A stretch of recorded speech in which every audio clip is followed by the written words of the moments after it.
టేకుమట్ల మండలంలో అక్రమ ఇసుక రవాణా విచ్చలవిడిగా జరుగుతున్నా అధికారులు ఏమీ పట్టనట్లు చోద్యం చూస్తున్నారని భూపాలపల్లి మాజీ ఎమ్మెల్యే గండ్ర వెంకటరమణరెడ్డి ఆగ్రహం వ్యక్తం చేశారు. అక్రమ ఇసుక రవాణా చేస్తున్న వారిపైన కఠిన చర్యలు తీసుకోవాలని డిమాండ్ చేశారు. మండలంలో జరుగుతున్న అక్రమ ఇసుక రవాణాను నిరసిస్తూ మండల పార్టీ అధ్యక్షుడు సట్ల రవి ఆధ్వర్యంలో మండల కేంద్రంలో బీఆర్ఎస్ నాయకులు నిరసన దీక్ష చేపట్టారు. ఈ నిరసన కార్యక్రమంలో భూపాలపల్లి మాజీ ఎమ్మెల్యే గండ్ర వెంకటరమణరెడ్డి పాల్గొన్నారు. మండలంలో ఇసుక అక్రమ రవాణా పెద్ద ఎత్తున జరుగుతుంటే అధికారులు ఏం చేస్తున్నారని ప్రశ్నించారు. ఇసుక రవాణాలో కాంగ్రెస్ నాయకుల హస్తం ఉందని ఆరోపించారు. అక్రమ ఇసుక రవాణా చేస్తున్న వారిపై కఠిన చర్యలు తీసుకోవాలని డిమాండ్ చేశారు. దురదృష్టం.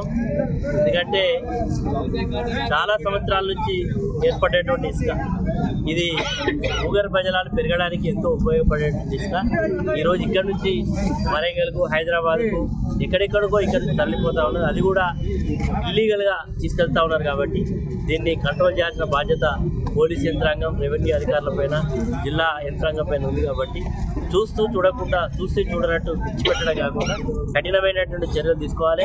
ఇట్లాంటి మేము చేయగానే 4 రోజుల పాటు ఒక్కొక్క ట్రాక్టర్ పట్టుకొని మరి ఏదో పట్టుకున్నట్టుగా చూపెట్టడం కాదు, తక్షణమే మొత్తం కూడా బంద్ చేయాలి. ఏ రకంగా పర్మిషన్ ఇస్తా ఉన్నది, ఇది కులమానం ఏంది, దీని శాంటిటీ ఏంది? ఈరోజు పర్మిషన్ ఇచ్చింది, మేము పర్మిషన్ ద్వారా రవాణా చేస్తున్నామని చెప్తా ఉన్నాం.